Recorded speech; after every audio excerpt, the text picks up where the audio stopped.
Warahmatullahi wabarakatuh. Innal hamdalillah nahmaduhu wa nasta'inuhu wa nastaghfiruh wa na'udzu billahi min shururi anfusina wa min sayyiati a'malina may yahdihillahu fala mudilla lahu wa may yudlil fala hadiyalah. Asyhadu an la ilaha illallah wa asyhadu anna Muhammadan abduhu wa rasuluh, amma ba'du. Oke, di video kali ini insyaallah ana akan membahas suatu tema yang berjudulkan Impossible is Nothing. Kita telusuri dulu secara makna, apa arti dari impossible?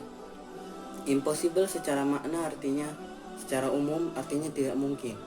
Dan apa artinya nothing? Nothing artinya tidak ada. Jadi jika kita gabungkan, impossible is nothing adalah tidak mungkin itu tidak ada. Kenapa bisa impossible is nothing? Banyak orang berpikir bahwa setiap dirinya itu mempunyai batas kemampuan, tapi ternyata tidak. Apa buktinya? Ingat cerita Muhammad Al-Fatih ketika beliau bertekad untuk memindahkan kapalnya melewati suatu gunung dalam satu malam. Harusnya tidak mungkin. Alhasil 72 kapal bisa dipindahkan dalam satu malam. Apakah itu mungkin? Mungkin secara logika tidak mungkin sekali kita membawa kapal dari satu danau ke danau lainnya melewati gunung dan dalam satu malam bisa menyeberangi 72 kapal. Apakah mungkin?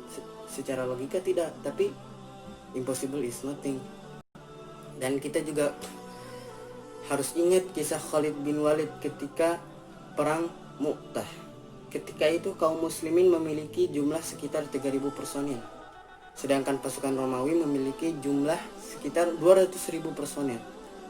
Secara logika tidak mungkin pasukan muslimin di sini akan menang. Sudah jelas akan kalah telak oleh pasukan Romawi yang jumlahnya sangat jauh sekali. Tapi nyatanya apakah kalah? Tidak. Nyatanya menang. Pasukan Romawi tersebut, 200.000 pasukan tersebut akhirnya pergi meninggalkan kaum muslimin. Tidak mungkinlah yang jumlah pasukan Romawi tersebut 50 kali lipat dari lebih dari 50 kali lipat dari kaum muslimin. Apakah pasti menang? Nyatanya tidak. Pasukan Romawi tersebut kalah oleh pasukan muslimin yang hanya berjumlah 3.000 personil. Allah Subhanahu wa taala berfirman, qala a'udzu billahi minasy syaithanir rajim. Qala alladziina yadhunnuna annahum mulaqullah kam min fi'atin qalilatin ghalabat fi'atan katsiratan biiznillah wallahu ma'as sabirin. Surah Al-Baqarah ayat 249. Orang-orang yang meyakini bahwa mereka akan menemui Allah berkata, berapa banyak terjadi golongan yang sedikit mengalahkan golongan yang banyak dengan izin Allah, dan Allah beserta orang-orang yang sabar. Berarti semuanya itu tergantung pada izin Allah. Oleh karena itu, kita harus merubah pola pikir kita harus merubah mindset kita. Jangan terpaku sama batasan yang kita miliki. Kalau kata seorang motivator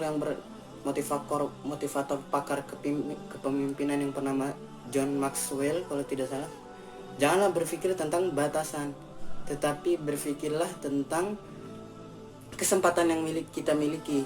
Maka dari itu, ubah mindset kita dari sekarang juga. Tanamkan di pikiran kita dengan sekuat-kuatnya bahwa jika kita mempunyai tujuan yang sangat tinggi, mungkin di mata manusia itu tidak mungkin, tapi di mata Allah itu apa yang tidak mungkin. Lalu di dunia ini itu ada dua kriteria orang. Yang pertama visioner, dan yang kedua adalah orang yang pragmatis. Apa itu visioner dan pragmatis? Oke, kita bahas dulu yang pertama, visioner. Visioner ini adalah orang yang mengubah fakta sesuai tujuannya. Apa maksudnya? Maksudnya adalah jika orang itu mempunyai sesuatu tujuan dan lingkungannya itu bertolak belakang dengan tujuannya, maka ia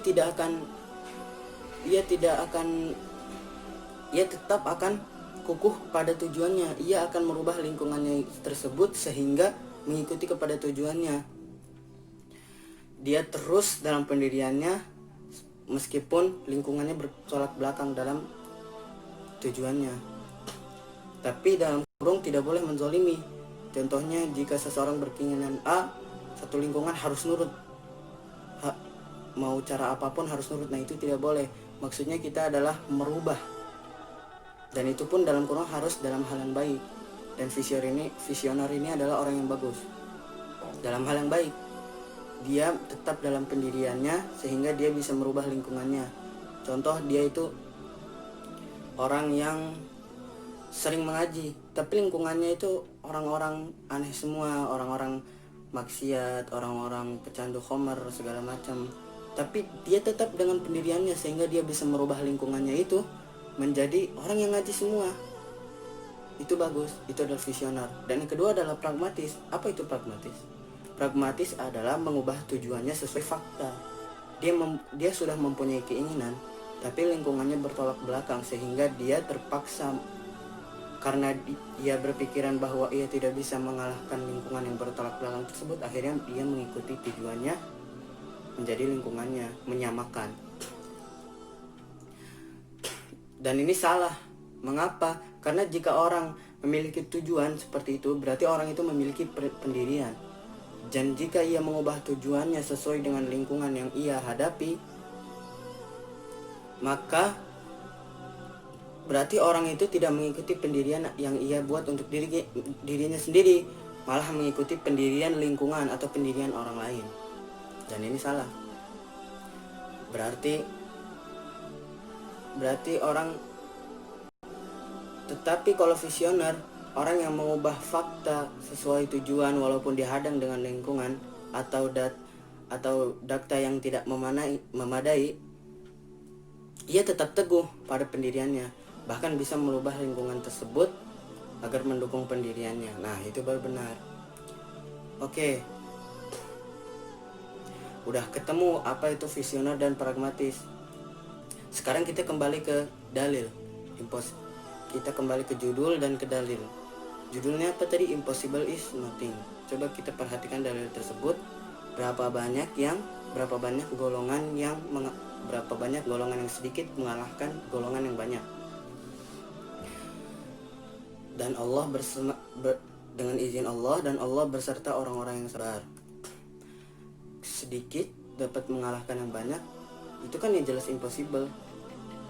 Dalam kurung sedikitnya ini benar-benar sedikit dan yang banyaknya ini benar-benar banyak. Tapi coba kita baca selanjutnya, dengan izin Allah. Berarti di sini kita bisa membantah impossible ini dengan izin Allah. Impossible di sini adalah mindset kita, pikiran kita. Tapi itu bisa dibantah dengan nothing tadi, tidak ada di sini adalah izin Allah.